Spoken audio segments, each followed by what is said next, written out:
2020 থেকে 2022 দুবছর ধরে করোনার ভয়ঙ্কর তাণ্ডব লীলার সাক্ষী থেকেছে গোটা বিশ্ব। বছর তিনেক পর ফের করোনার ভ্রুকুটি। মালয়েশিয়া, সিঙ্গাপুর, হংকংয়ের মতো জায়গায় গত কয়েকদিন ধরেই করোনার সংক্রমণ বাড়ছিল। এবার ভারতেও করোনার সংক্রমণের হারে বৃদ্ধি ধরা পড়ল।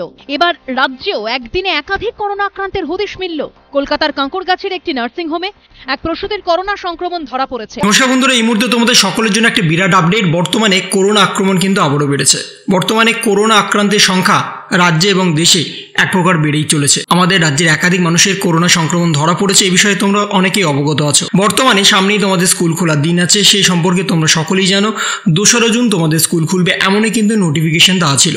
কিন্তু বর্তমান পরিস্থিতি অনুযায়ী সেই নোটিফিকেশন বদলানো হতে পারে এবং তার সাথে নতুন একটা সোশ্যাল মিডিয়ায় বিজ্ঞপ্তি বেরিয়েছে, যেখানে বলা হচ্ছে যে 16ই জুন তোমাদের স্কুল খোলা হতে পারে। যেখানে 2রা জুন তোমাদের স্কুল খোলার নির্দেশিকা দেওয়া ছিল, সেই নির্দেশিকা কিন্তু আবারও বদলাতে পারে। কারণ বিগত বেশ কয়েক বছর ধরে এই নির্দেশিকা পুনরাবৃত্তি করা হয়েছিল, নতুন নির্দেশিকা প্রকাশ করা হয়েছিল, যেখানে গরমের ছুটিটাকে এক্সটেন্ড করা হয়েছিল। কিন্তু তার সঙ্গে যে করোনা আক্রমণের সংখ্যা বেড়েছে, সেখানে স্কুল কিন্তু আরও দীর্ঘদিন বন্ধ থাকতে পারে, এমনটাই কিন্তু জানানো হচ্ছে। কিন্তু এই সম্পর্কে এখনও পর্যন্ত কোনো রকম অফিসিয়াল বিজ্ঞপ্তি প্রকাশ হয়নি। 2রা জুন হতে প্রায় এখনও 1 সপ্তাহ বাকি আছে। তাই 2রা জুনের আগে আবারও কিন্তু নতুন একটি নোটিফিকেশন প্রকাশ হতে পারে এবং সেখানে তোমাদের স্কুল বন্ধের কিন্তু এক্সটেনশন বাড়তে পারে।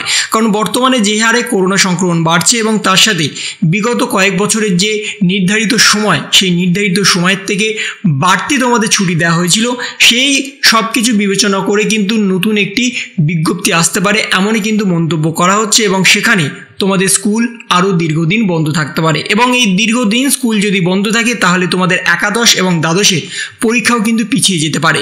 বিগত বেশ কয়েক বছরে কিন্তু এই পরীক্ষা পিছিয়ে গেছে। তাই 2025 সালেও যে তোমাদের পরীক্ষা পিছবে না, তার কিন্তু কোনো রকম গ্যারেন্টি নেই। তাই বর্তমানে তোমাদের পরীক্ষা কিন্তু পিছিয়ে যেতে পারে, কিন্তু সেই সম্পর্কে এখনও পর্যন্ত অফিসিয়াল বিজ্ঞপ্তি কিন্তু প্রকাশ হয়নি। কিন্তু করোনা সংক্রমণ যে হারে বাড়ছে, তাতে কিন্তু আবারও পরিস্থিতি আগের মতো হতে পারে। সেই সম্পর্কেও কিন্তু তোমরা অবগত আগে থেকেই থাকো। কারণ 2025 সালে যদি আবারও করোনা সংক্রমণ বাড়ে, তাহলে পরীক্ষা কিন্তু অনেকভাবেই ব্যাহত হতে পারে। অনেক ছাত্রছাত্রী পরীক্ষা পিছিয়ে যেতে পারে, আবার অনেকের পরীক্ষা কিন্তু আবার এগিয়েও আসতে পারে। সেই সম্পর্কেও কিন্তু আগেভাগেই জানানো হচ্ছে। তাই 2025 সালে যত তাড়াতাড়ি সম্ভব স্কুল খোলা হোক, এই বিষয়ে কিন্তু শিক্ষক শিক্ষিকাদের একটা আবেদন আছে। শিক্ষক শিক্ষিকারা চাইছে যে 2রা জুন থেকে স্কুল খোলা হোক। কিন্তু সরকারি যে বিজ্ঞপ্তি ছিল, সেই বিজ্ঞপ্তির পরিবর্তন ঘটতে পারে, এমনই কিন্তু মনে করছেন অনেক শিক্ষক শিক্ষিকারা। কারণ বিগত বেশ কয়েক বছরে এই নির্দেশিকা পরিবর্তন ঘটেছিল।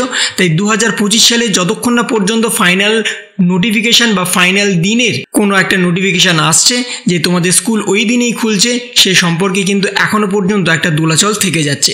তো এই ছিল একটা ছোট্ট ইনফরমেশন তোমাদের সকলের জন্য। যদি তোমাদের ভিডিওটা ভালো লেগে থাকে, তবে লাইক করো, শেয়ার করো এবং অবশ্যই সাবস্ক্রাইব করো। তার পাশাপাশি তোমার মতামত কমেন্টের মাধ্যমে জানাও। ভালো থেকো, সুস্থ থেকো, ধন্যবাদ।